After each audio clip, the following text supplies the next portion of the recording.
Bonjour à tous et bienvenue dans la Brève Sportive. La conférence de presse tenue ce jeudi dans le cadre de l'annonce de sa candidature a offert à Souleymane Cissé l'occasion de clarifier plusieurs zones d'ombre, notamment l'épisode de son départ du club de Lausanne. Un sujet largement exploité par ses détracteurs qui y voyaient un argument destiné à fragiliser sa crédibilité managériale. Face aux interrogations, le dirigeant ivoirien a tenu à établir sa lecture des faits.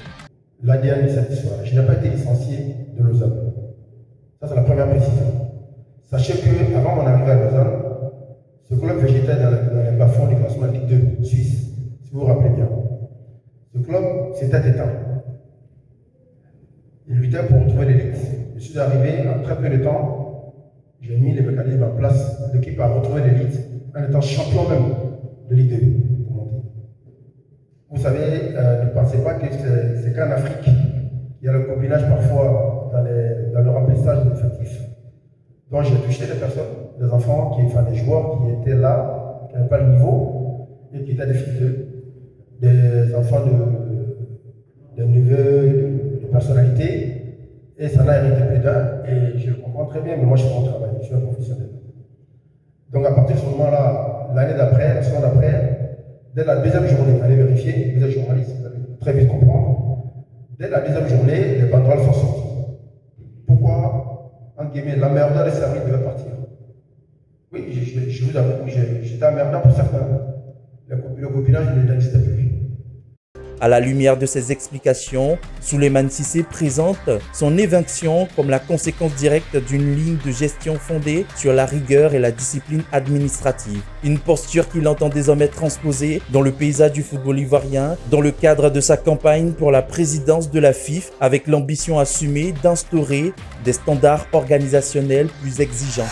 Vainqueur 2-0 de la RD Congo dimanche dernier à Abidjan, au match aller, la Côte d'Ivoire est de nouveau sur le pont pour tenter de valider son billet pour le prochain tour des qualifications pour le mondial U20 féminin. Avant le deuxième acte de cette double confrontation, Mathieu Esposito fait face aux journalistes et selon lui, ces filles arrivent pour achever ce qu'elles ont commencé. On a 2 buts à défendre, mais j'ai envie de dire, il faut même pas y compter de ce résultat. Nous, on vient ici pour faire un résultat positif et puis ça sera que du bonus pour nous, c'est tout.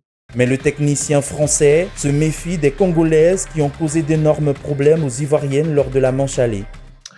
Oui, j'ai trouvé une équipe qui avait un jeu direct. C'est-à-dire que dès qu'elle récupérait le ballon, elle cherchait à jouer rapidement vers l'avant, sans être forcément organisée.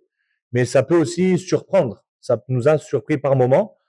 Cette manière d'envoyer sur du jeu direct, sur la qualité qu'elles ont sur leur grande attaquante et puis cette petite numéro 10 qui essaye d'organiser le jeu. Depuis le 11 février, la sélection nationale U20 est présente en RD Congo pour mieux aborder le match retour fixé au samedi 14 février à partir de 13h GMT à Lumumbashi sur les installations du TP Mazembe. La Côte d'Ivoire s'apprête à accueillir 3 mini-terrains de 200 mètres sur 40 mètres à Adiaké, Assini et Port-Boué dans le cadre du programme FIFA Arena. Déployé prioritairement au sein des établissements scolaires, cette initiative vise à structurer la pratique du football dès le plus jeune âge, tout en offrant aux élèves des infrastructures modernes, sécurisées et librement accessibles. En marge de la visite du Centre technique national de football de Bingerville pour l'évaluation des travaux de modernisation du CTNF débuté il y a un peu plus d'un an, une mission de la FIFA a procédé à l'inspection des sites du projet FIFA Arena situé dans les 3 communes du Grand Abidjan. Cette visite permettra d'évaluer le potentiel d'implantation, la faisabilité technique et la conformité des sites avec les standards du projet FIFA Arena. À l'approche d'une réunion stratégique de la Confédération africaine de football, le Kenya a officiellement exprimé son soutien à un éventuel report de la CAN 2027 prévu conjointement avec l'Ouganda et la Tanzanie. Cette position s'explique notamment par la concomitance du tournoi avec le calendrier électoral kenyan jugé potentiellement contraignante sur le plan organisationnel et sécuritaire. Par ailleurs, l'état d'avancement des infrastructures sportives demeure un point de vigilance majeur. Si certains chantiers progressent, des réserves persistent quant à la conformité et au délai de livraison, alimentant ainsi le débat autour d'un possible ajustement du calendrier par les instances dirigeantes du football africain. Le défenseur sénégalais Kalidou Koulibaly poursuivra son parcours avec Al Hilal jusqu'en 2027 à la suite de la prolongation officielle de son contrat. Cette prolongation traduit la volonté d'Al Hilal de consolider son ossature autour de joueurs de premier plan. De son côté, Al Hilal n'a pas encore réussi à convaincre Franck Kessié, à qui une prolongation de contrat a été proposée. Bloqué à l'étape des ambitions financières du capitaine des éléphants, les discussions devraient reprendre dans les prochaines semaines.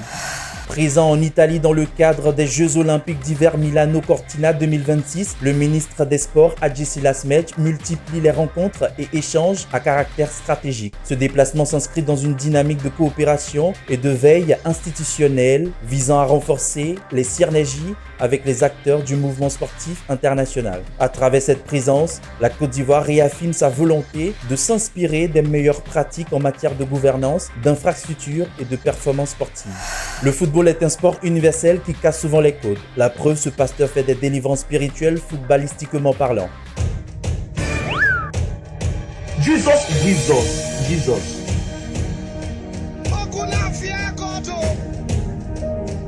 Hey! Blood of Jesus. Blood of Jesus. Hey!